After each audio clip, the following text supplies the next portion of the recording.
His Royal Highness the King, the Right Honorable Prime Minister, magovernors, wajumbe, wananchi watukufu, hamjambo. Bwana Yesu asifiwe. Hallelujah. Thank you very much. First of all, I want to only say one thing.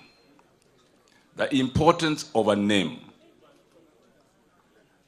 I was reading the newspapers some time ago, several years ago, and I used to see a column written by an Edwin Sifuna. Very good columns. So one day I decided to invite him for lunch at United Kenya Club, and he came. So I asked him whether he was related to Lawrence Sifuna. He said yes. Then I said, you write very good articles in the papers. I would like you to join ODM. I was then Secretary General of the ODM. That is how the journey of Edwin Sifuna started into the party. And in the end, he became Secretary General that I had been. If Lawrence Sifuna had not had a good name in Parliament, I would not have recognized the importance of Edwin Sifuna. If Lawrence Sifuna had not been a man of principle, I would not have associated Edwin Sifuna with Lawrence Sifuna. But Edwin, like his uncle Lawrence, has done a sterling job in the party. A man of principle, a man of integrity, a man who is committed to the future of our people, not of himself. Finally, I want to tell you a story. There was at one time when a father and a son, and two sons actually, one was young, one was older. The landlord decided to throw them out of an apartment in New York because they had delayed in their rent for 1 month. So the family went to court because they knew being late for 1 month is not tantamount being thrown out of your apartment. But the man wanted to sell that apartment and wanted to get these poor people out. The man hired a lawyer. They went to court. The family was defeated, and they were thrown out. And the father and the eldest brother committed suicide because of the pain of being thrown out of an apartment unfairly by a lawyer who defended the landlord. So the guy said, okay, let me bury my father and my brother. He went to the cemetery manager, and said, please, we are a poor family. Show me a place where I can bury my father and brother. So the guy said, just go and look. Choose one, and we shall negotiate. So the guy looked. Then he found a place where the grave was written, here lies a lawyer and a gentleman. So the boy rushed back to the manager. I have found a grave where two people are buried, a lawyer and a gentleman. So the manager went, no, these are not two people. This is just one person. The boy said, I've never met a lawyer who is a gentleman. Bwana Yesu asifiwe. Thank you very much.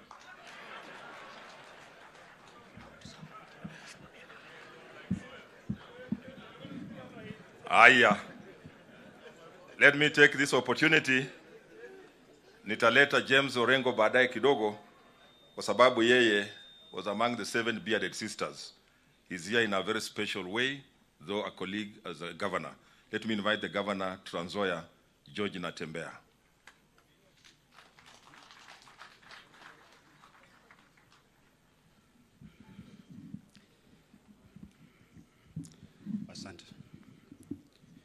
Asante sana. Prime Minister wetu ambaye pia ni kiongozi wetu wa chama chetu, viongozi wengine ambao wako hapa, magavana, familia ya marehemu wakiongozwa na wajane 3 ambao wako hapa, waombolezaji wenzangu, mimi tu langu ni kuleta rambirambi zangu na za wakazi wa Trans Nzoia kwa familia ya marehemu Lawrence Sifuna. Sisi kama jamii tumepoteza kigogo, yule mtu ambaye hata wakati tulikuwa watoto wachanga alituinspire sana. Juzi wakati wa Harambee nilisema kwamba wakati tulikuwa katika shule ya primary kitambo, tulikuwa tunanunua gazeti ya Taifa Leo, na sisi wote tulikuwa tunaenda kuangania kusoma ile imeandikwa jana katika bunge, na hakuna siku jina la Sifuna alikokuwa pale. Sisi kama viongozi sasa, najua wakati ikifika wakati huu ndio tunaongea mambo mazuri, tunaongea mambo ya unity. Pande ya Western Kenya sisi tunakuanga united by funerals. Kuja hapa tunaongea mambo mazuri, vile tutakuwa united ndio tunakumbuka parastatos zinauzwa, tunakumbuka kwa matanga, mambo kama hayo. Lakini tukikumbuka wale watu ambao walijitolea wakati huo, ambao Kenya Democratic Space ilikuwa ni kidogo, lakini wakakuwa na ujasiri wa kuongea yale maneno walikuwa wanaongea, mpaka waitwa 7 bearded sisters, Orengo akikwemo. Hiyo assembly bunge haikuwa na wajumbe 7 peke yake, kulikuwa na wengine, lakini wale 7 ndio walikuwa wamesimama na haki ya mwananchi wa kawaida. Walikuwa wanajua mwananchi wa Bungoma anakaa namna gani, na hao wengi ukiwaona wala ambao walitoka wakakufa, walikufa wakikuwa watu maskini sana. Kwa sasa ukiona mjumbe anapiga kelele, mara nyingi anapiga kelele ile wamuone kando. Akiona ananyamaza na story ya mwananchi na kuishia hapo.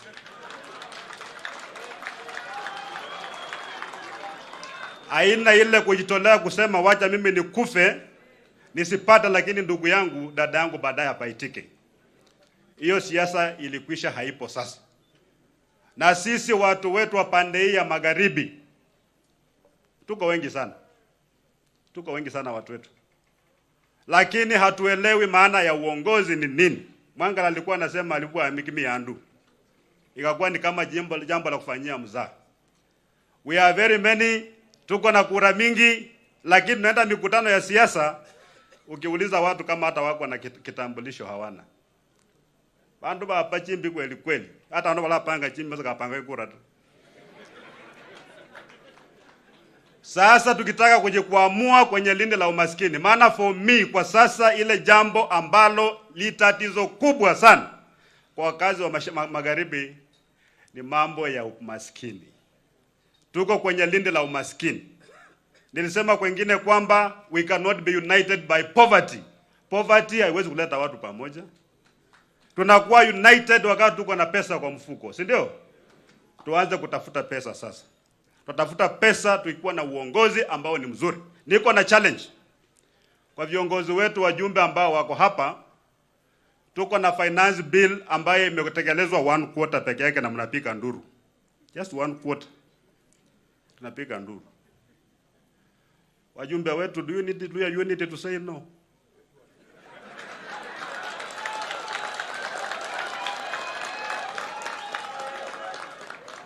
All you need ni kuelewa matatizo ya mwananchi hapa iko namna gani.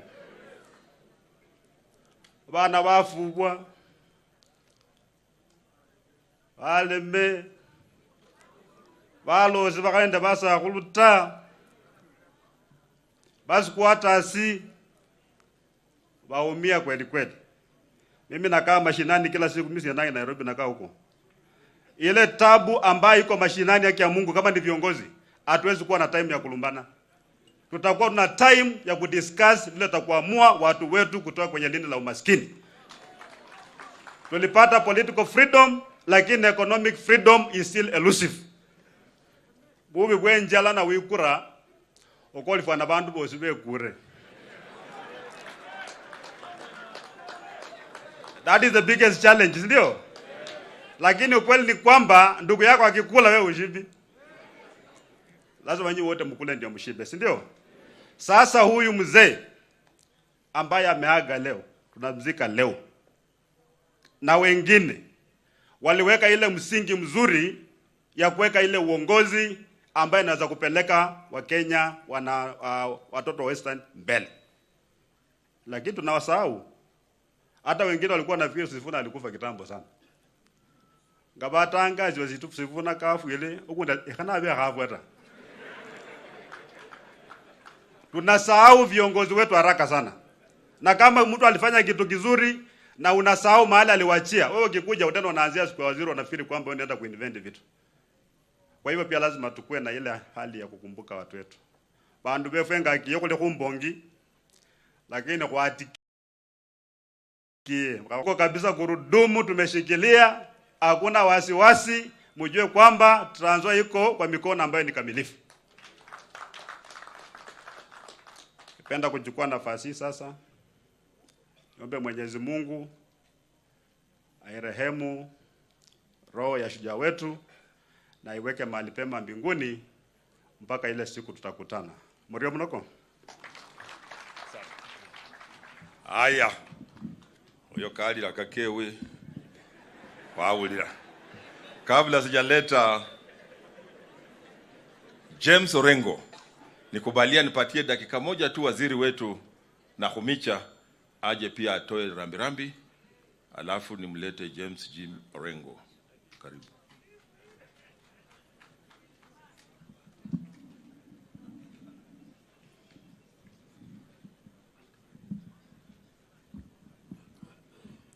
Asante Prime Minister wetu, magavana walio hapa, wabunge, viongozi wa aina mbalimbali, na wa muhimu sana siku ya leo, familia ya mwenda zake na wakaaji wa huku Kandui, the great county of Bungoma.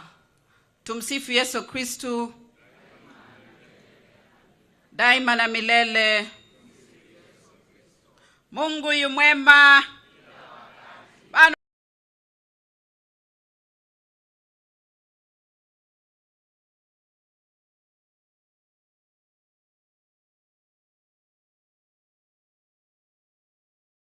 The daughter of this soil of Western.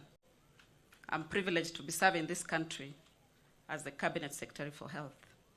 And I'm sure you have seen progress. Mimi nimekuja hapa kuleta rambirambi zangu na rambirambi za marafiki kadhaa ambao wako mbali na walinituma ili nije nikatoe pole zao. Siwezi simama hapa niseme mimi nimewahi kutana na mwenda zake. Hata nimeangalia kwenye ile kitabu chake ambacho kimeandikwa cha eulogy.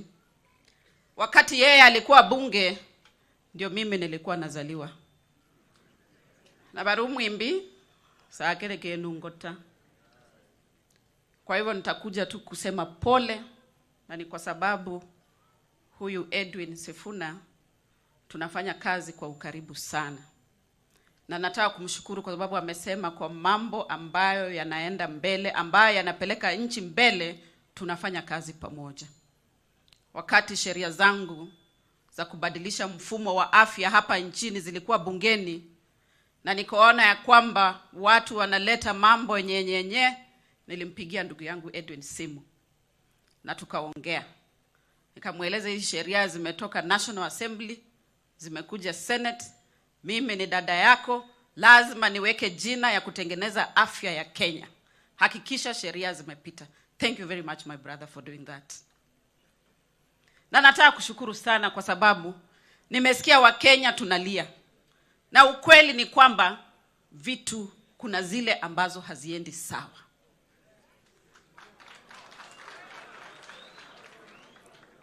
The beginning of finding a solution is acknowledging that there is a problem.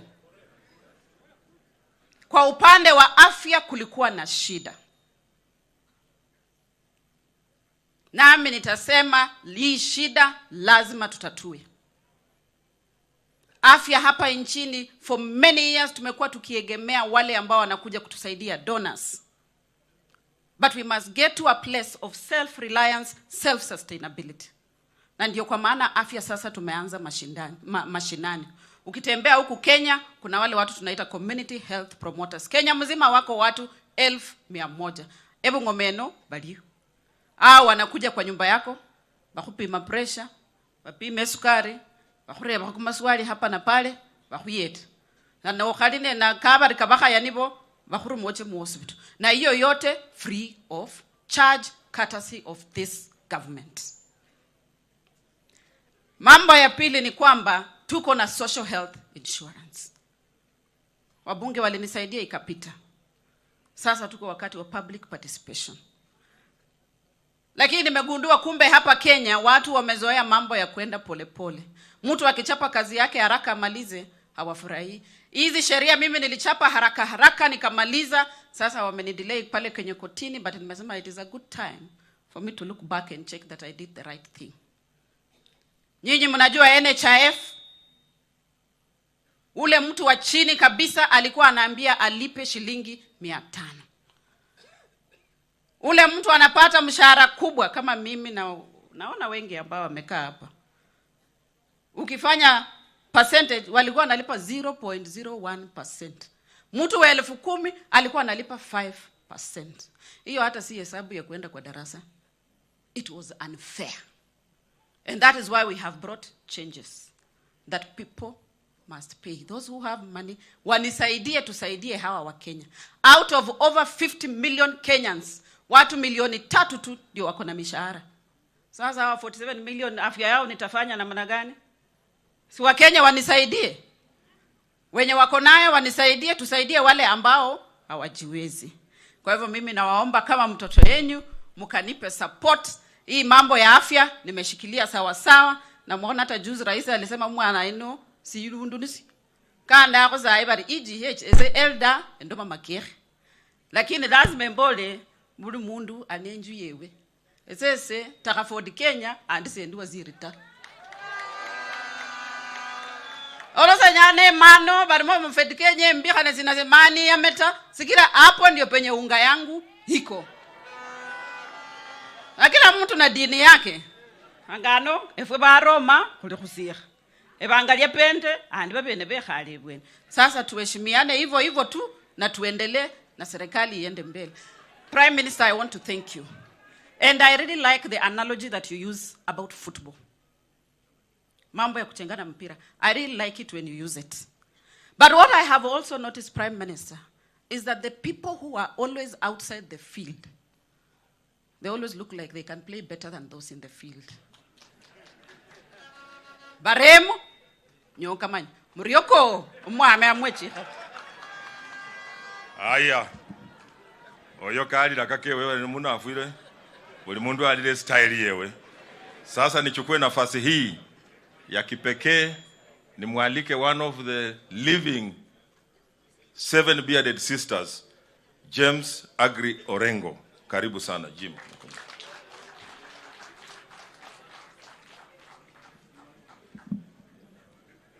Asante sana, Your Excellency Governor wa Bungoma.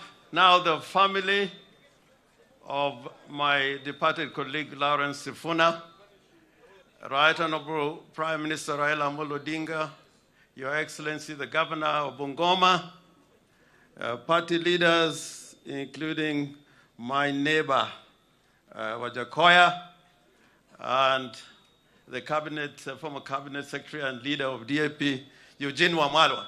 Nitasema machache sana. Na nikisema kidogo kuliko vile nitajaribu, ni kwa sababu pengine kwa watu ambao wako hai, ambao walipiga siasa Kenya hii, hakuna mtu anajua Sifuna kama mwanasiasa kuliko mimi na kuliko wale tulikuwa nao pamoja. Chibule, Koigi wa Mwere, Abuya, Chelagat Mutahi, na saa zingine wanaweka Midika, lakini Midika hakuwa 7, na Mwashengu Mwachofi. Na unajua baadaye pia tukawa na Young Turks. Yani the struggle was continuing. Mimi nataka niseme hivi. Na Lusaka najua. Mimi napenda sana kusema ukweli. Kweli nitasema. Hata kama RUTO angekuwa hapa nitasema. Hata kama Moi alikuwepo tulikuwa nasema. Hiyo na mjue hatukuwa na mtu mkali kuliko Kenyatta. Mimi nimefanya kazi na Kenyatta wakati nilikuwa university, nikaenda kwa bunge. Kenyatta akafa, mimi Orengo bado niko. Akaje Moi 23 years tukihangaika hapa Bungoma. Moi akafa, mimi Orengo bado niko.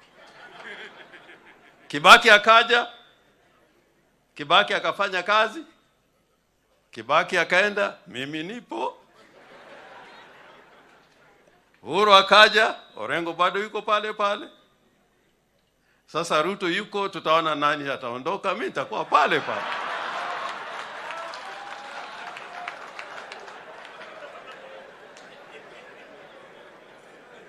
Na nasema hii, kulikuwa wakati mwingine nilikuwa kwa Nyang'nyong'o, kulikuwa mama bwana alikufa, tuko kwa mazishi.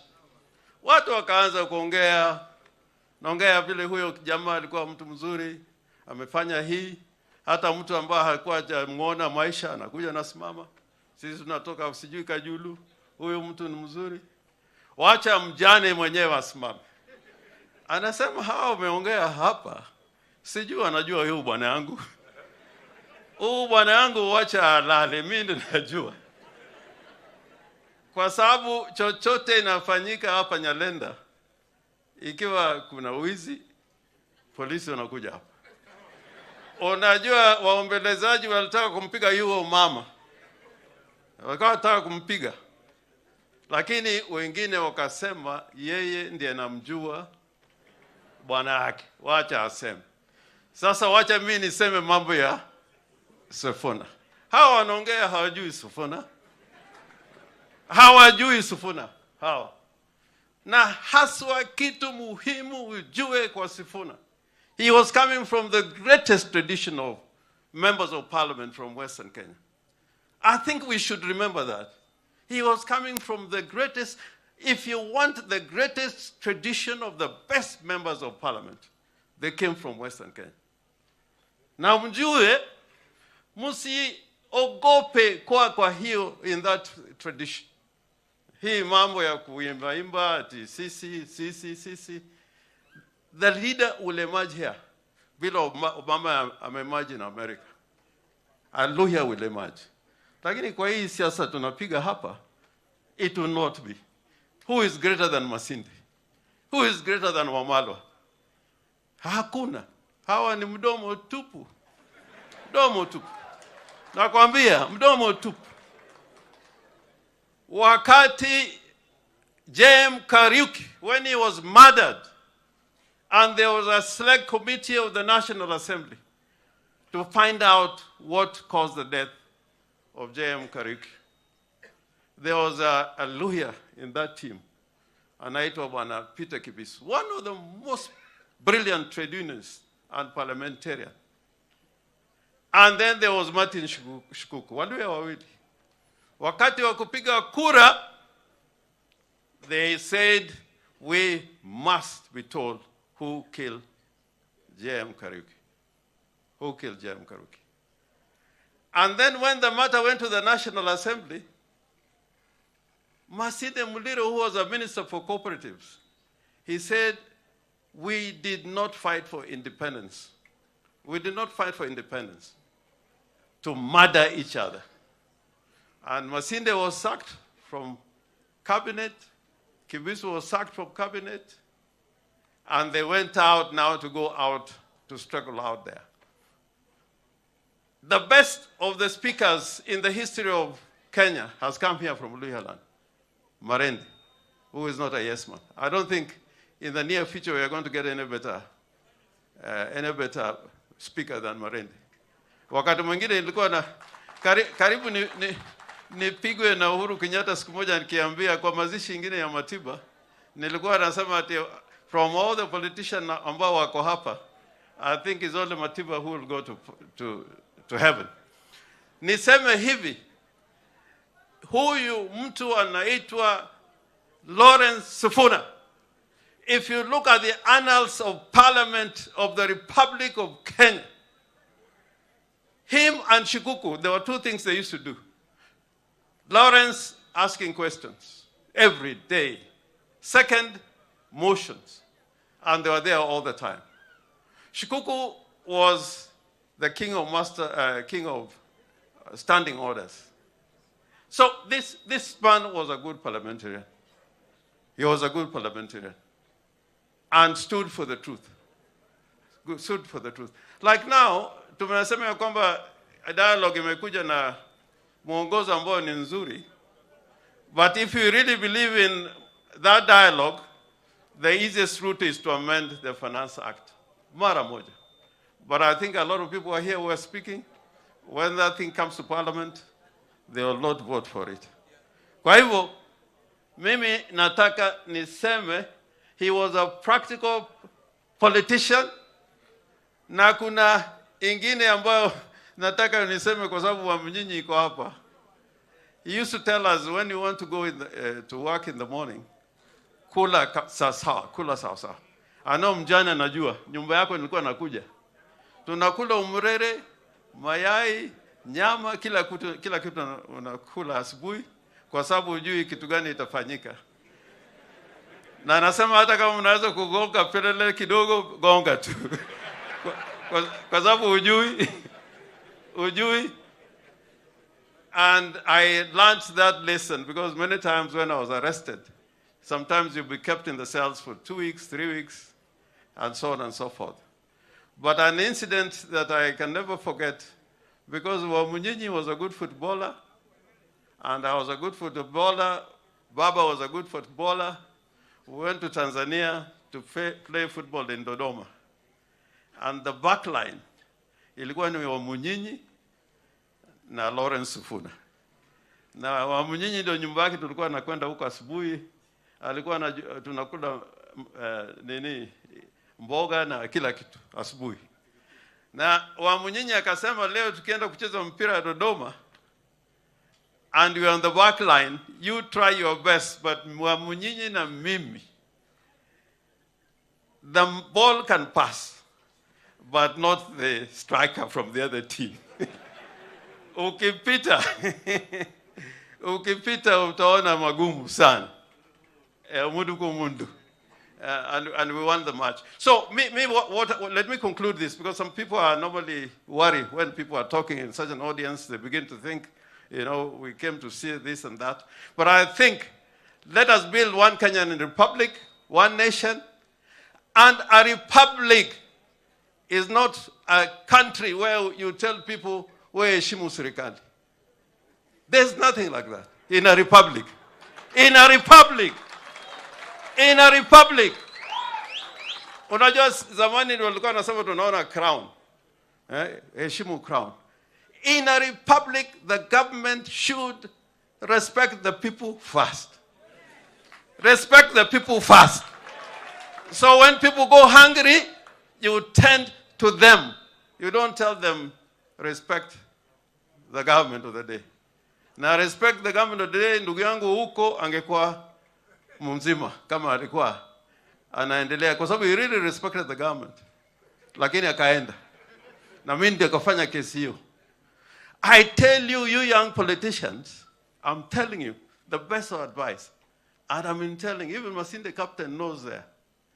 If you're a politician, try and calculate a brand of integrity and leadership and speaking for the truth. If in America now, there's something called Bidenomics. Na nakumbusha nasikia vile mmesema. Biden is trying to tell Americans that, life is better. But Americans are not feeling it. Hata useme tumejenga, tuko na 100,000 CPH. The question is, are people feeling better today compared to last year? Ama ni mudomo kutoka asubuhi. So I plead with you, let's build one country, let's go one direction, but the truth will always remain the truth. And that's why I respect the man we are sending off today. And my friend Anyang, I am a lawyer and a gentleman. Thank you. Aya, wewe sikali la kakewe. Sasa mimi pia nataka kulia. Lakini ile alisahau kusema ni kwamba Western we have been very lucky. We have had 3 speakers. And I was his speaker, and he said I was a good speaker. So I don't know why he has not mentioned that I'm a good speaker, because mimi ndio nilikuwa speaker wake wa mwisho ndiye aende kuwa governor. Na sasa tuko pia na speaker Moses Wetangula ambaye ako kwa National Assembly. Nataka nichukue nafasi hii kwanza pia kusema pole kwa familia, na niko na rambirambi za His Excellency Otuoma ambaye ni governor wa Busia. He wanted to come but he fell a bit not too well. Amesema pole na amenitumia shilingi 1,100 to give to the family. Pia Mheshimiwa Majimbo walipeana rambirambi zake. Anaenda DRC, is one of those observers who are going to observe the elections in DRC. Kwa hivyo nimeleta rambirambi zake. Ya pili pia nataka nilie Mheshimiwa Lawrence Ifuna vile wengine wamesema. I knew in 1979 when I was a student in Form 3, kule Kibabi alikuja na ile lori wameweka kwa kichwa yake. The first time to see somebody na lori katikati, tulikuwa tumezoea ya upande huu. And he was very impressive. Walikuwa wana compete na mtu anaitwa Frederick Masinde. He won the elections that 1979 and he went and became a very fearless leader. Na vile mheshimiwa wengine wamesema, I'll remind you 2 incidents where this man is fearless. One, alikuja hapa akaambia Moi watu wakunywe busa. Alisema lusaria baheba waando kabanywe busa. Moi akamwambia mtakula hiyo baheba yenu. Ya pili, this man lying here, the gentleman, with due respect to the Prime Minister Raila Odinga, and he knows the history. Oyinoka ya isia Jaramogi Oginga Odinga 1992 kumkutano kwao. Alisimamisha mkutano akasema mkutano haiwezi kuendelea. That is how courageous he was, and that time he was in Ford Asili. Alikuwa ametoka Ford Kenya, ameingia Ford Asili. So he was a very fearless person.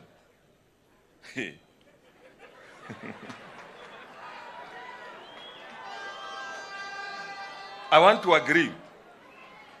Na niwaambie watu wetu, what Mheshimiwa Orengo has said is true. What he did not mention is that Masinde Muliro voted against the government akiwa minister to save Mwangale, who was the chairman of that select committee.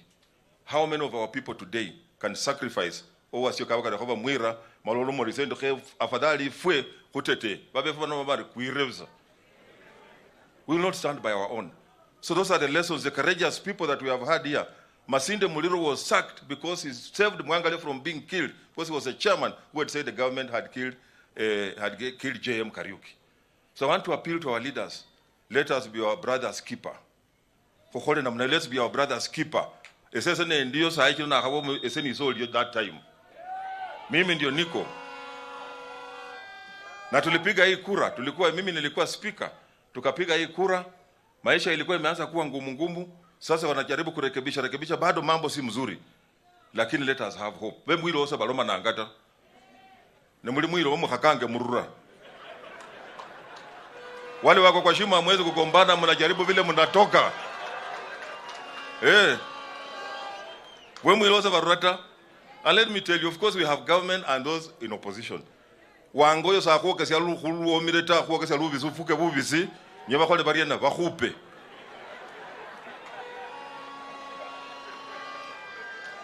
So these things are there, lakini tujaribu, najua mambo itakuwa sawa. Imekuwa ngumu, but we are trying.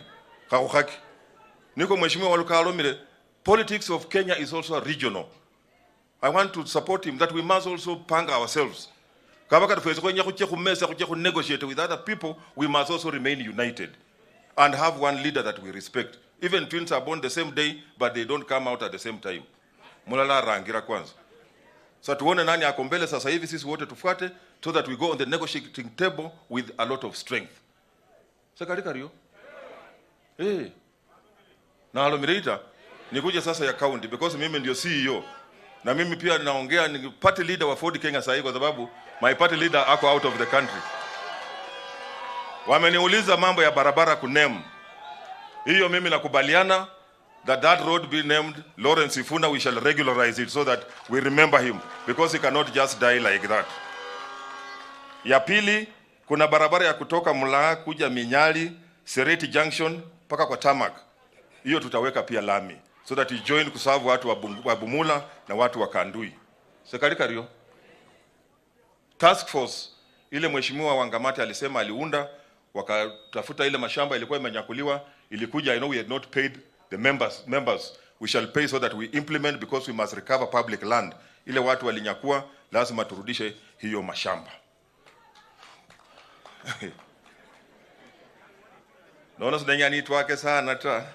Sikira mwekile kuondila. Baba na viongozi wale mmetoka out of this country, nataka niwakaribishe hapa Bungoma. Karibu sana. It's unfortunate you have come on a sad note when we are burying one of our heroes, but I want to welcome you, feel at home. Na nashukuru sana kwa sababu so far we are burying our hero with a lot of respect. Na tunataka tukiwa na matanga iwe hivi, makwalavu. Makwalavu. Na huyu mjamaa alikuwa anasema pusi. Mbwa. Arimbwa sesale pusita. Just let us be truthful. And when we have been given the positions of responsibility, vile wengine wamesema, let us serve our people. It's not how long you live in this world that matters. It's what you do that you will be remembered for. We are remembering Sifuna because of the good deeds that he did. Nikimalizia kwamba wakati the longest person who ever lived in the Bible, I'm sure most of you don't remember him. It's called Methuselah. He lived for 968 years. Jesus Christ lived for only 33 years. But we remember Jesus Christ more than Methuselah, who lived for 968 years. So it's not how long you live that matters. It is what you do that you will be remembered for. And that is why we remember Lawrence Sifuna because of his deeds, and may God rest his soul in eternal peace. Akutana huko na Mike wa Malwa kijana. By the way, vandu ve Kimini, vandu ba Bungoma. Noleta vanonge mukhisa kitu yuberana. Wa Malwa kijana. George Captain and all those khulbe na babe kyanga the front line bali banyindafu. Nibabe kusubana wale khabo munyindafu taba kukwisa chikura. Lakini ukiwa munyindafu wanakupatia kura. Naona wale barafu na bandi fese tuko hapo tu tumeshikilia hapo. Na embassy mengemwa kupire kura, ni washukuru sana. Tulifanya kazi, lakini baba unajua ilifika mahali politics is local. Na nikaangalia nikaona mood ya vile ilikuwa inakaa huku. Nikasema politics is local, you must go where you will win, because winning is what you want. Nobody wants to be in opposition. You find yourself in opposition. You find yourself in opposition by mistake. Na nikaona hapa mood ilikuwa ya Ford Kenya. Ndio nikaingia huko na nikakuwa governor. Na ndi ngozi ya kono ya mandazi. Lakini saa hii nikaingia hapo. Sasa lazima uchunge. Ndio nilifanya hivyo, niko hapa nataka niwakaribishe. Basi nataka now in my capacity as also a party leader, nialike deputy party leader wa ODM ambaye pia alikuwa rafiki yangu. We were elected the same time as a governors, na akakuwa chairman wa COG. Karibu Mheshimiwa Oparanya.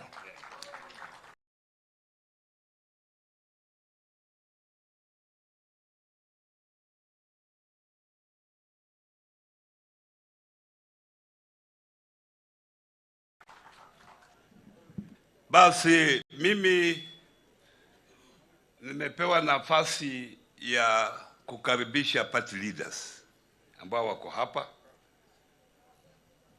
Tayari Mheshimiwa Lusaka ameongea, ningemkaribisha kama party leader. Nitakaribisha wale wamepaki, alafu niongee machache.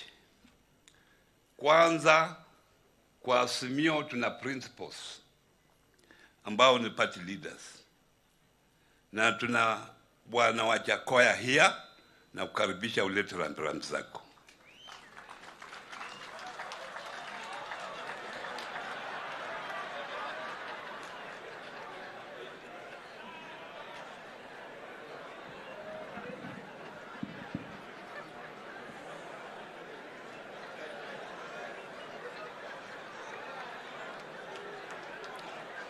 Baba Raila,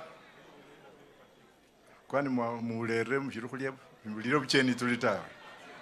Raila Amolo Odinga.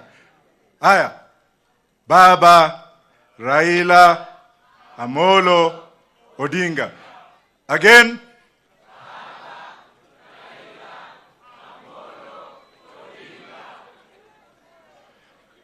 mama ambao wako hapa na familia na mapadri wote, kwanza mniombee, manake nimeambiwa na mtu mwingine hapa kwamba mimi navutanga hiyo kitu, lakini nitamsamehe because ni mtoto mdogo namna hii, ni MCA. Mungu amshukuru.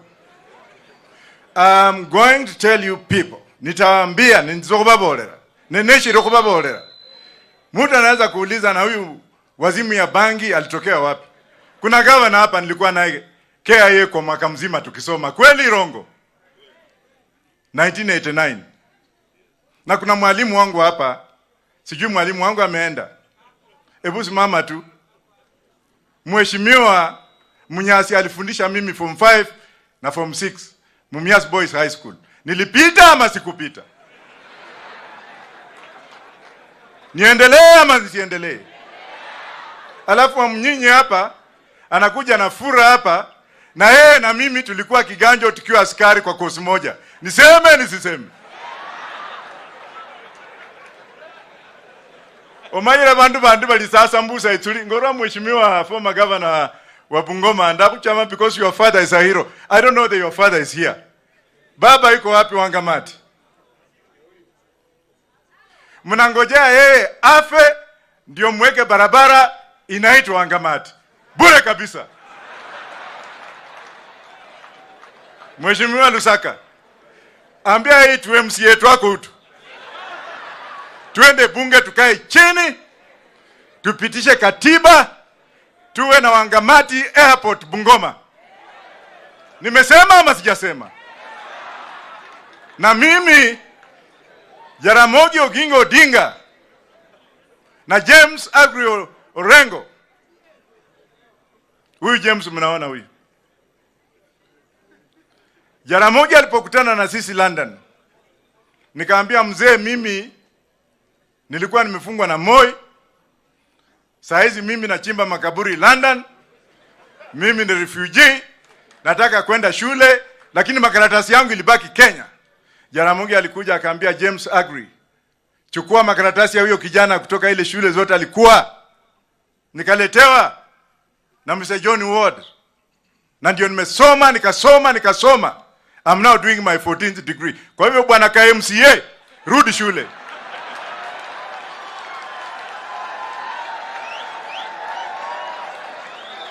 Usija kuambia hata watu ati sisi tuko hapa ati tunaenda kwa Wetangula. Wetangula is my friend. Don't remind me of Wetangula. Niseme ama sijiseme? Hapana kuzaliwa jana unakuja hapa kama bado uko na makamazi unaambia watu Wetangula ni mwami. Hata juzi Wetangula ameniita kwenda bunge. Walai sikuwa nimesimama. Nilikuwa askari wakati alikuwa anaapisha bunge, wakati aliita bwana Karuto hapo, ni Wetangula mwami Wetangula. Kwa hivyo msalamia Wetangula mbole mno mwami yesi. Sasa kwa Waluya, tuko na Waluya mara ngapi? Na hiyo ilisemwa hapa na mheshimiwa yule aliyekuwa mheshimiwa wapi? Kuna kuwa kubero kusasa no kukomere kulireko indandi idaiko. Ameongea mpaka nikanyamaza. Huyo mbunge yako wapi? Huyo mbunge wa Bumula, former Bumula. Oyo no msata kwenye kulolembu 2027 na andanyala ya kaluka nomba tawe. Amesema kuna Waluya ina ngapi? Wale ambao niseme nisiseme? Wacha kuja kutuambia ujinga hapa tunaenda huko kama baba yuko hapa. Baba bado yuko hapa. Waluke wakati umekaa jela miaka mingi. Sisi tumekulilia. Wewe unakumbuka wakati nimekupata pale nikasema nini? Ukikaa hapa unakuja kusimama shobolambu wachakoeso wako nyatawe. Alafu Waluya wakiiba wanasema ati sasa Luya unity. Luya unity ya Mluya ni yule ambaye ameiba. Wakati ameiba anasema nimezingiziwa, Waluya kujeni mkae na sisi na mimi mniokoe. Lakini sio Wetangu, sio nani? Sio mzee. Tunajua wale ambao wameiba. Na ukiwa mwizi, beba msalaba yako. Wapi mheshimiwa Sifuna? Tafadhali simama. When it comes to Luya unity, The only person I believe in Luhya unity ni Mheshimiwa Lawrence Sifuna.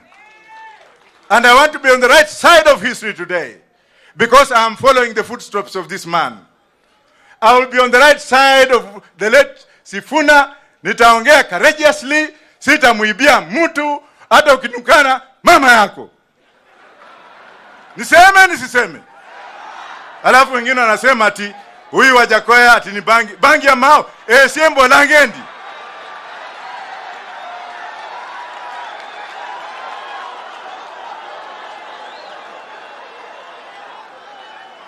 Ninasema kwamba kuna wale watu, kuna inji fulani, uchumi wa Kenya leo umezoroteka. Ukienda kwa uchumi ya Canada, saa hizi walipata nini?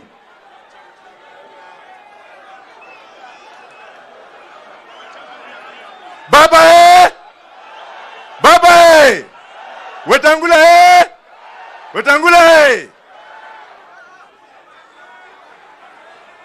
Bwana Sifuna, mimi nitasema hivi. Hata tulikuwa tunajua nini inafanyika. Kwa hivyo mimi sitishiki, nakaa kama huyu mwanaume. Kwa hivyo mimi nasema asante, na mheshimiwa Nakumicha, mimi nimekutambua leo.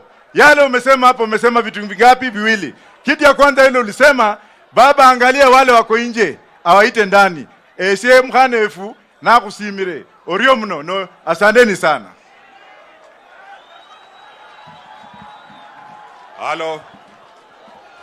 Halo, tafadhali nataka niulize kwa heshima wale viongozi ambao wamebaki, tuheshimu viongozi wengine. Please, let us respect other leaders. MCS were elected, na wananchi hawa tafadhali tuwe na heshima. Nataka niwaombe those who are remaining, let us respect our leaders, please. Wale ambao wamebaki, we cannot come to insult leaders here, please.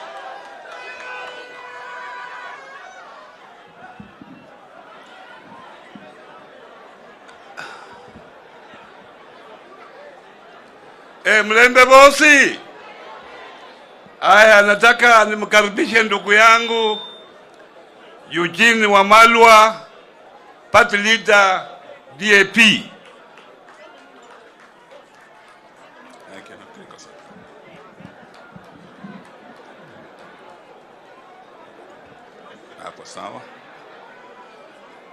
His Excellency Raila Odinga, the second Prime Minister of the Republic of Kenya, Excellencies, Governors, President, His Highness, Omukuka wa Vamasava, va Kenyan and Ugandan and international yosi, Vamai, a family Omkosi Sifuna, na alimo super senator wa Nairobi, omusale wa se Edwin Sifuna, nilivuka na lio Mkosi Lawrence Sifuna, na wakesi ndi Mulembe. Ese nechile kupapole va mutilu mwativisi yenywe ya kari. Nekhuliano kuimananywe, kupapole wavolanga walia kama vele kuichange silongo, walinia mweki ne kuichange silongo. Nenywe yenywe ya kari ya kuile. So khuliano kuimananywe, kupapole khulila nanywe. Nalundi ndiano munafasi ya sengo muleve. Sifuna yuno, okonile yuno, ebukhone buleve buliyo. Alumu yawana mukhone, khulina buleve bukhone. Bakhone kupapole. Ebaengele, Sifuna yuno mwicho khuli muengele niye. Wanyasiri, Nyasiri wabulinya. You know yefweniye, malalu no kwechile kuimane family sika kwa activist yewe yefwe. Omwami Lawrence Sifuna na anja siasa vengela mbunge 1979 nende maremu wa malwa kijana. Wakenda bosi, wapambana ni Moi, kumiaka 24 kyo, wakenda alala. Luno lurika konile, kata uzelu kendo lwewe. Ne muvone sivala Kenya siozisilianan. And the man who has brought us here together is a political icon. Lawrence Sifuna's name goes beyond the boundaries of this county and the borders of this country. And that's why we have with us the second Prime Minister of our Republic, Raila Odinga, who worked with him.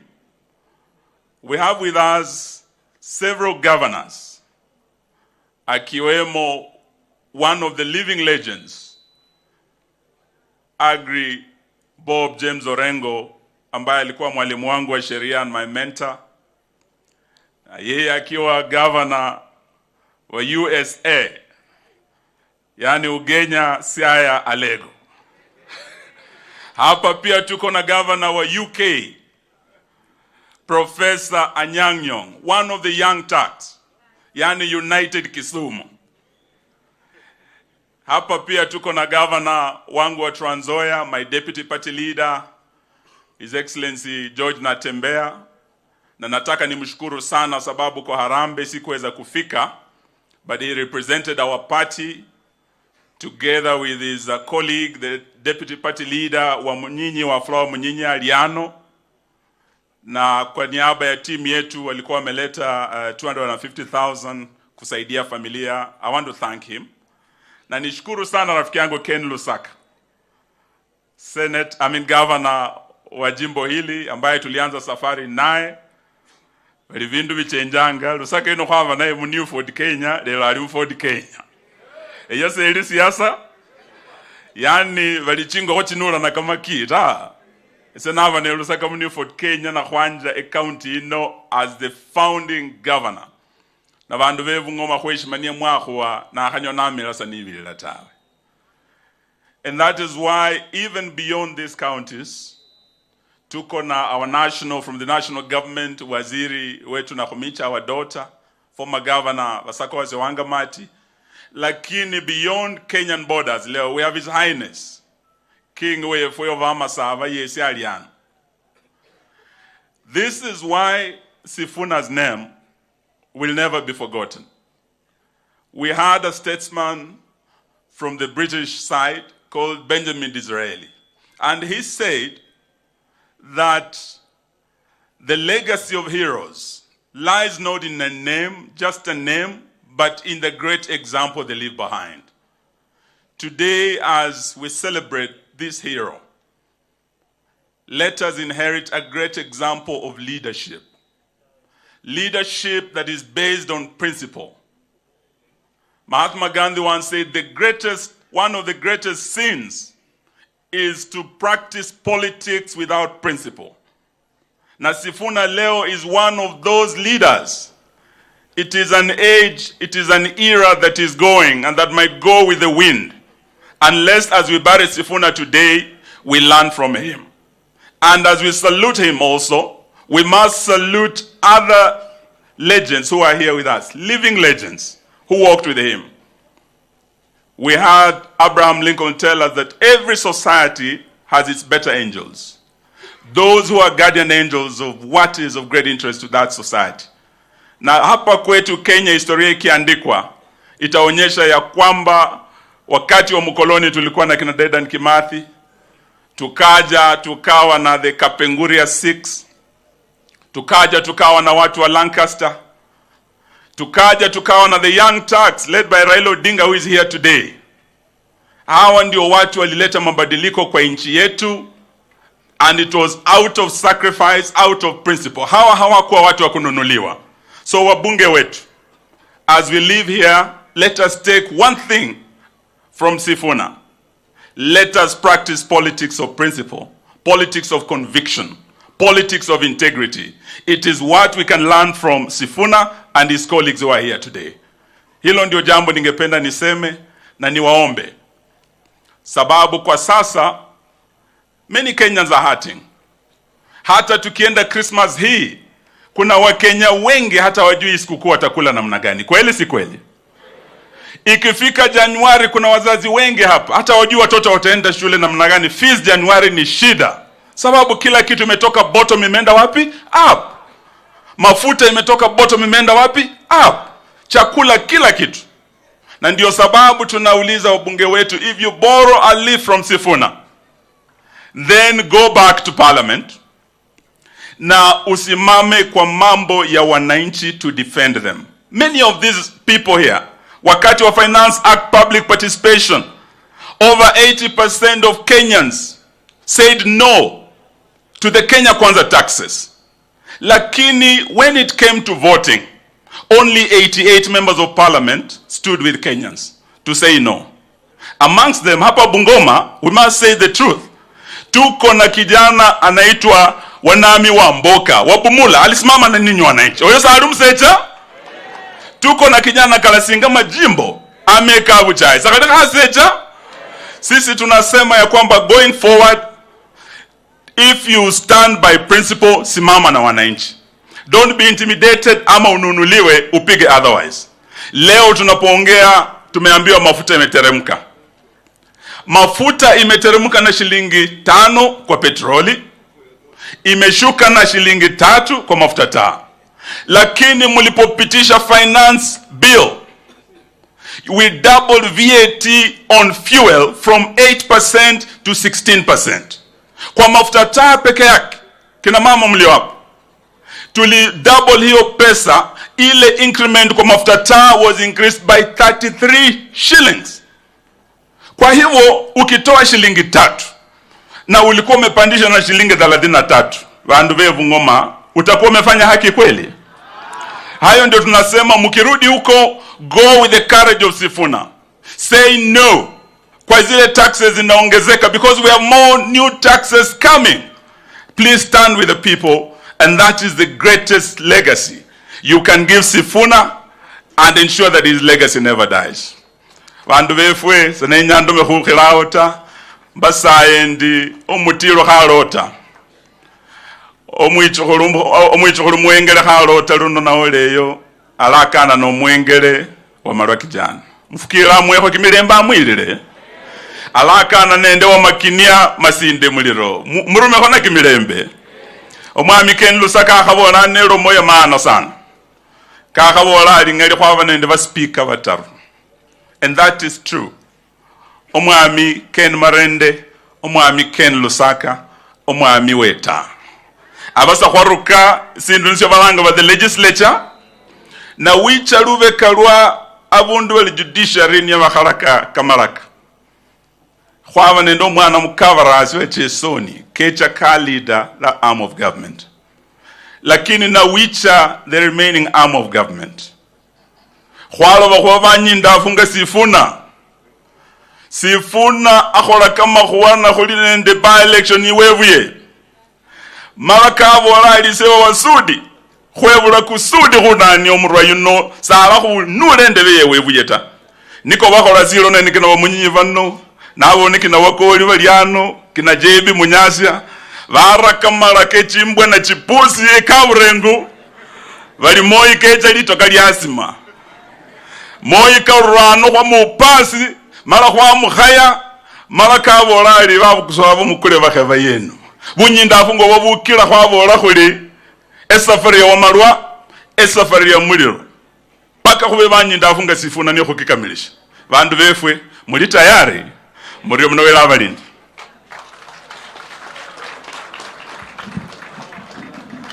Hapo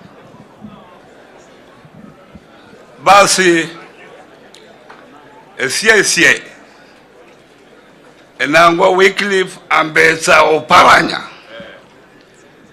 omzianu wenywe da Mabutere Kakamega County ndabere governor wa mwisho wa Kakamega County, zecho na ndi deputy party leader wa ODM na pia ndi chairman wa Simiyu Executive Council. Pia mimi nimekuja hapa kuleta rambirambi. Sa mimi mwenyewe na familia yangu kwa jumla, mimi nina familia kubwa, meleta rambirambi kutokana na kifo cha Lawrence Sifuna. Mimi bahati mbaya tumejuana na Sifuna kama ametoka siasa.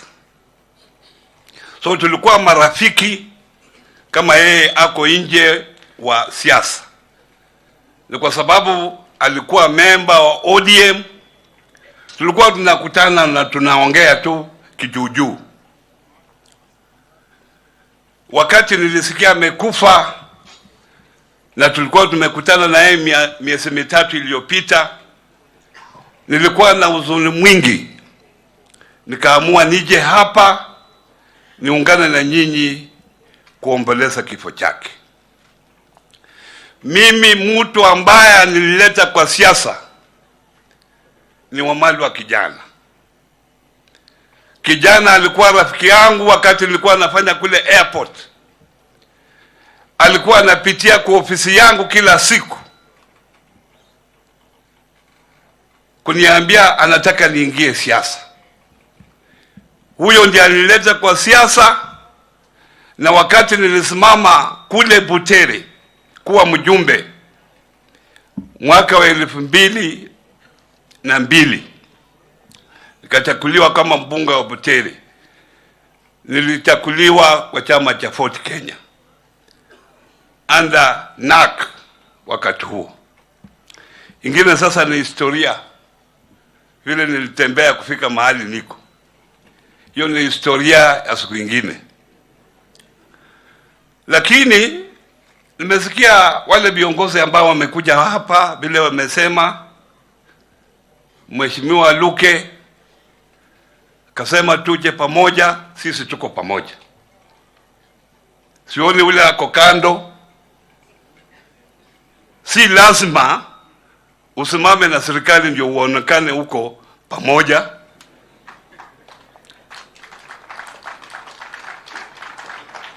Wacha nimwambie, unajua mimi kama Oparanya nataka tuwe pamoja. Nikija hapa nipate factory ya Nzoia inafanya kazi. Watu wengi wetu hawana kazi kwa sababu Nzoia, Mumias hazifanyi kazi vile inatakikana. Na wakati wa siasa tulikuwa tunaambiwa hii factory ya Nzoia tukiingia serikali tutapata machine mpya.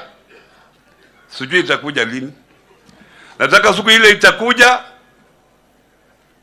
wasike muje mnikaribishe nije hapa, nitakuwa hapa pia na tuongee umoja ya watu wetu. Uwezi kuwa kiongozi ambao you are full of yourself. You are obsessed with the leadership. Na umesahau hao watu ambao wako hapa ambao wamepata shida ndio walichakua wewe kuwa kwa hiyo kiti. Ukiwa na kitu chochote, kwanza ni watu wako. Nakumbuka wakati Wamalwa kijana alikuja kunitembelea kwa ofisi yangu. Wakati huo alikuwa mbunge. Na akasema ako na harambee kule kwake. Nikatoa shilingi 10,000 siku hizo. Nikamupa apeleke kwa harambee. Na wakati ilifika tukaongea, nikasema pia mimi naenda town. Na akasema basi nipe lift twende town. Tulipofika town akasema tuna petrol station, nimewacha mtu fulani pale nataka tumchukue. Huyo mtu tulimchukua akiingia gari yangu na Wamalwa. Kumbe huyo mjamaa alikuwa na shida ya matanga. Sasa alikuwa anatoka kule, Wamalwa alikuwa MP. Na wakaongea, nikaona ile shilingi nilipeana harambee yote anatoa, anapeana kwa huyo. Sasa huyo aliposhuka, nikasema ni mheshimiwa, si ulikuwa unasema unaenda harambee? Na anasema lakini kitu muhimu si unaona ni matanga kuliko harambee. Isitoshe wakati tulikuwa tunaenda Nikasema gari yako ilikuwa inatufuata nyuma, iko wapi? Sioni. Akasema turudi, pengine umepata mechanical problem. Kwenda huko kurudi hakuna mafuta. Hiyo gari haina mafuta, na ile pesa alikuwa nayo hiyo yote huyo ndio alikuwa wa mali wa kijana. As a leader, you must have your people's interests first. That is very important. So tukiwa hapa, tunataka tuwe pamoja, lakini tuweke watu wetu pamoja. Mimi nimekuwa kwa siasa miaka 25. Pia mimi niko na experience yangu. Na sisi wa Marama tunasema ukitaka ile fish ile kubwa, mbuta, unaenda kutafuta mbuta kwa baharini kule Mombasa. Ukitaka omena usiohabe Mmayabo. Ukitaka omena enda Mmayabo. Mnaujua Vitimbwi? Hapo tafuta hapo. Lakini sasa wewe unataka mbuta, ni unaenda kwa Kitimbwi kutafuta mbuta hapo. Utaipata? Nyinyi Waluhya mnajitanganya. Ni msilale. Mnajitanganya kabisa.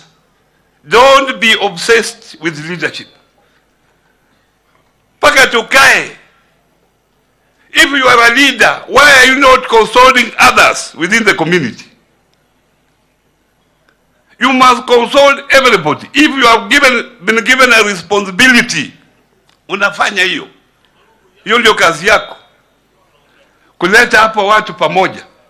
Hakuna leader yote ambaye yuko Kenya Kwanza government ambaye ameita mimi kama Oparanya kutoka Butere kuja tukae tuongee mambo yetu.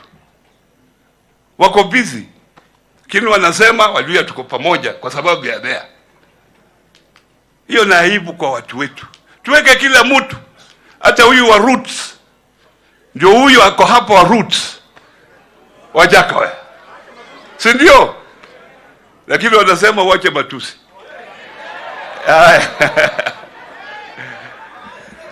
Kwa hivyo, I am joining all of you who are come here to mourn a hero, and there are very few people who can do what Lawrence Sifuna did. We have multi-party in this country because of Lawrence Sifuna na wengine ambao wako hapo wakina Orengo na Professor na Raila Odinga. Because what they stood for, they have made us to expand democracy in this country. Kwa hivyo Mungu amweke mahali pema peponi, hiyo ndio njia ya kila mtu. Sasa nataka nikaribishe mgeni wetu wa heshima siku ya leo. Mheshimiwa the Right Honorable Raila Amolo Odinga alete rambirambi zake.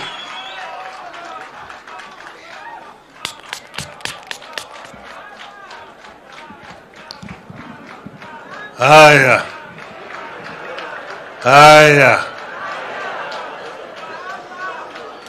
Jamii ya rafiki yetu Lawrence Sifuna, His Highness the King ya Bamasava, viongozi wa kanisa na waombolezaji wote ambao wamefika hapa, hamjambo?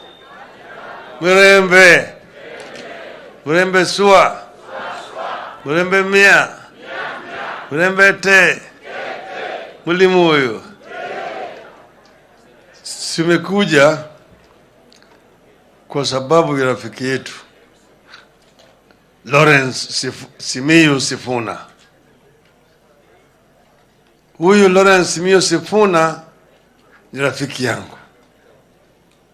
Lakini nimekuja kwa sababu huyu Lawrence Sifuna ni shujaa ya Kenya. Ndio sababu tunaambia rafiki zetu zote Ningekuwa na safari ya kwenda ng'ambo, nikasema hapana, nitaahirisha mpaka niyo hapa siku ya leo. Lakini uzuri ya binadamu mara mingi inajulikana tu kisa ile ambaye ameenda. Hapo ndio sasa watu wanakuja kusema mambo mengi mazuri juu ya Edwin Sifuna.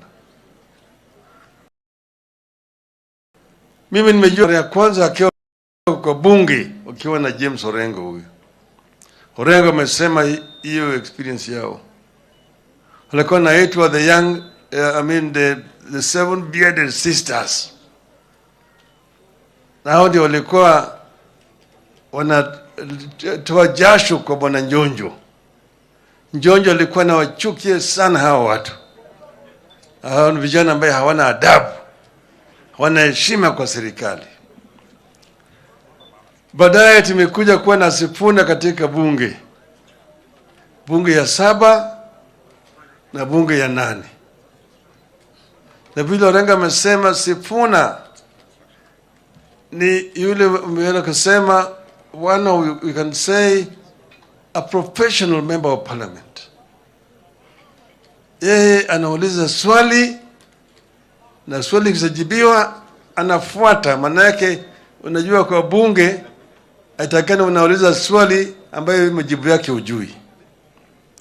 You must know the answer to the question that you are asking. And Sifuna knew very well the answer to the questions he was asking. And he would follow up and follow up and follow up until the minister is caught. So Lawrence Sifuna vilevile alikuwa ni shujaa, mtu ambaye alikuwa hana uoga yoyote. Waliingia kwa bunge wakati bunge bado ilikuwa iko na pembe na meno na makende.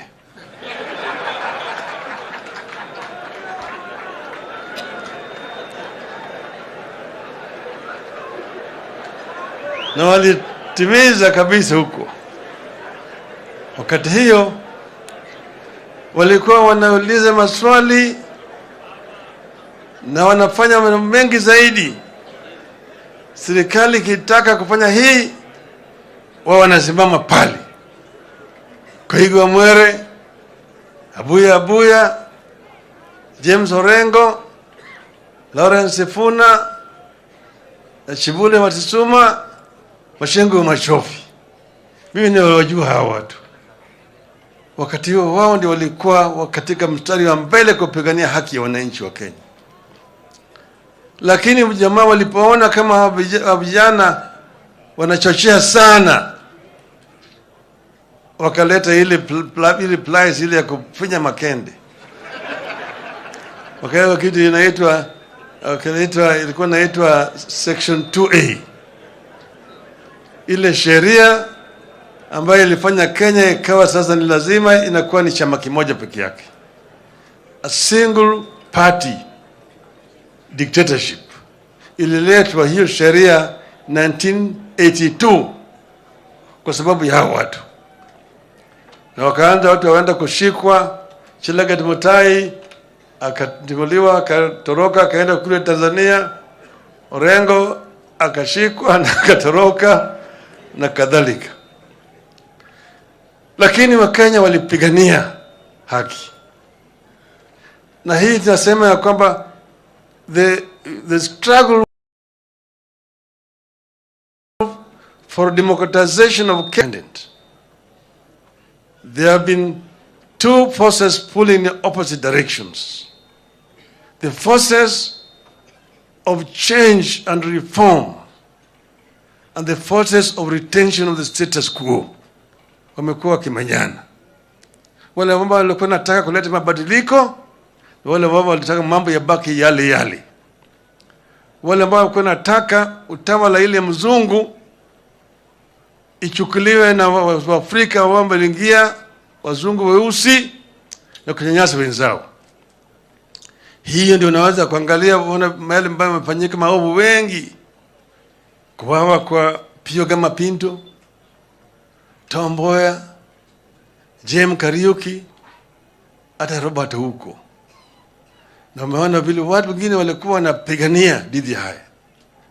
Mmoja wao ni Masinde Muliro Huyu Masinde Muliro nimejua kama mimi ni mtoko mdogo. Yeye alikuwa rafiki ya Jaramogi kamili katika bunge.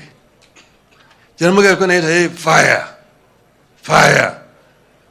Na Muliro ni mmoja wa wale walipigania kabisa haki ya Wakenya dhidi ya utawala wa ukoloni. Na Muliro haogopi. Wakati sisi tulikuwa tunataka kuunda chama mpya, baada hiyo section 2 ikukaa kwa muda mrefu zaidi, tukakaa pamoja, tulikuwa tunaita the Young Turks. Orengo yuko hapa, Anyangi yuko hapa, Mwiti hayuko. Tukaketi chini na tukasema tuunde chama. Tukasema tulete wazee waje. Wale wazee tulileta kule Jaramogi, Muliro, Shikuku, yule alikuwa anaitwa Ndenge, Bamaris na kadhalika. Lakini Muliro tulikaa naye chini, mimi na Orengo, na tukiandika ile founding statement ya Ford, original Ford. Tukasomea yeye ya kwanza, akatuambia sisi hiyo sitaki hiyo haiko sawa sawa. Tukasema hii ni sawa sawa. Asema Raila, wewe umefungwa jela miaka 3, sitaki urudi tena miaka 4. Hii statement sitaki tuendelee naye. Tukaunganisha ingine, tukatengeneza, baadaye tukaleta ito somea Muliro. Orengo amesoma, akasema chama inaitwa Ford. Akasema hiyo I'll buy any day. Even right now I'm driving a Ford car. Tukani Masinde Muliro. Na kutoka hapo sasa tukatoka na Muliro akasema tutaenda hata chochote kifanyika tutaenda. Tutaendelea mbele na Muliro na Shikuku, tukaunda Ford. Baadaye kukaja ile mambo mnajua yote ile historia, kukaja Ford asili na Ford Kenya. Lakini Masinde Muliro alisimama kamili na sisi mpaka kifo chake.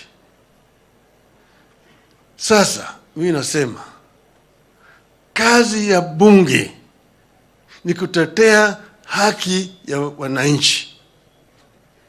Imeandikwa in the Commonwealth tradition and system, the work of parliament is representation, legislation and oversight. Sasa yani bunge inatakikana hiyo ni inaangalia kazi ya serikali kuu. Lakini kama bunge inafanya kazi ya serikali kuu, sasa nani ataongoza bunge? Sasa kama bunge yenyewe imefinya mateke, manake sasa kama serikali kuu imeleta sheria, bunge itetee haki ya wananchi. Sheria kama sheria ya fedha ambayo juzi wameleta katika bunge, nitakana bunge ipinge. Lakini kama wabunge wenyewe wanaenda pale wanapiga kura kwa ile sheria ambayo ni mbaya, ambayo inafinya wananchi wenyewe, nani atatetea wananchi? Kwa upande mwingine wanasema wanataka kuuza mashirika ya serikali, KPA, ati NOK, ati hizi Mumias, Zoya na kadhalika. Na bunge wenyewe tayari wamesema sheria moja maleta ati bunge isikague kazi ya serikali. Na wabunge wenyewe wanapitisha hiyo sheria ati sasa hiyo serikali inaweza kuuza shirika yoyote bila kuleta hiyo mambo kwa bunge tena. Tikasi gani? Wao wenyewe wamejifinya makende yao.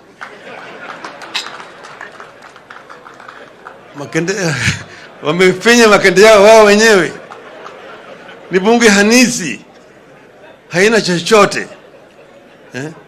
Upande mwingine Orengo amesema hapa ati Bwana Marende ni one of the best speakers that we have had in this country, because Marende followed the law to the letter. Wakati mwingine mimi na Kibaki tulikuwa tunavurutana, mara nyingi akatoa uamuzi ya kweli ya kisheria. Sasa kama natakana kama sheria imeletwa mbele ya bunge, kwamba wabunge wapewe nafasi ya kutosha ya kujadili mambo hiyo. A bill before a house never had time limit. A member can talk on a bill for 2 days. And Shikuku sometimes used to talk for 2 days. These days they bring 2 bills in one afternoon. And they say they must pass all the stages within that one afternoon. Members are told, the speaker has now ruled that a member will go to have only 5 minutes. 5 minutes unaweza kufanya kazi gani? Hakuna chochote. Na hizo bills zote zinapita, wapende usipende. Yani iko pale. Sasa Moses Wetangula ni rafiki yangu. Mimi ndio nilitoa yeye kwa KANU. Walikuwa ni watu wa Nyayo. Mimi nilitoa yeye kaleta pande hii. Wakati tulikuwa kwa Ford, walikuwa kwa KANU. Sasa yeye amekuwa speaker. Kisheria ya House of Commons, speaker must be somebody who is neutral. A speaker must be non-partisan. You cannot be a speaker if you remain a member or a leader of the Conservative Party or Labour Party. Huwezi. Mpaka ujizulu cheo chako ya kichama ndio wewe unaweza kuwa neutral speaker. My friend Governor sema yeye ni deputy leader of Ford Kenya. Kiongozi wa Ford Kenya ni nani? Kiongozi wa Ford Kenya ni nani? Na taifa wa Kenya na speaker wa taifa wa Kenya ni nani? Hiyo nataka hiyo swali umuulize yeye. If you want to be a true speaker, you must resign from being a leader of Ford Kenya. And then you can be a neutral speaker. You can be able to preside over the deliberations of Parliament in a neutral way. And then also allow members of Parliament to debate and exhaust the debate on a particular issue. Wakati hii sheria zote ambazo zinakuja kutoka kwa ikulu zinapita. Sheria zote zinatoka kwa ikulu zinapita. Kwa Kenya wako katika hali ya hatari. Kenya iko katika mbaya zaidi. Mtu akisema mimi I'm unstoppable, hakuna mtu anaweza kunistopisha. Ni nani?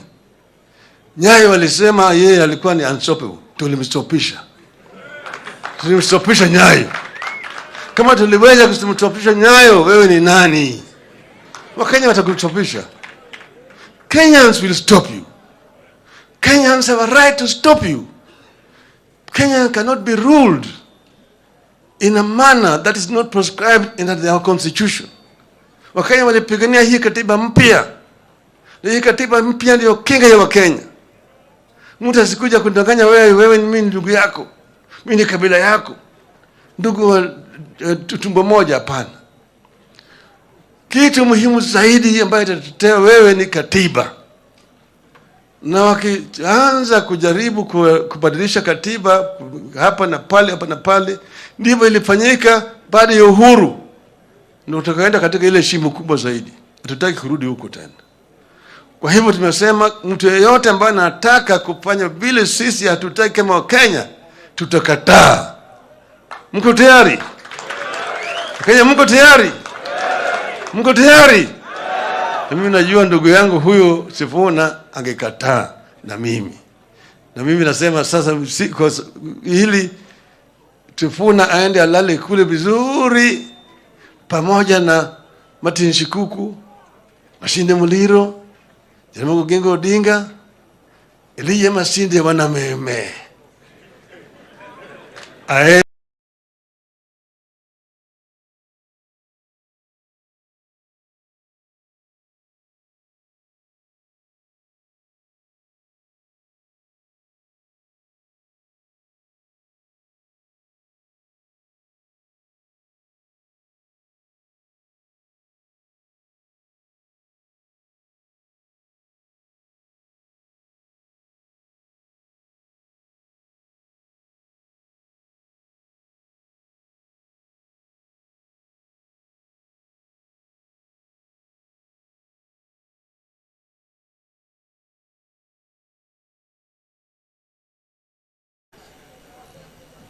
tayari Mheshimiwa Lusaka ameongea, ningemkaribisha kama party leader.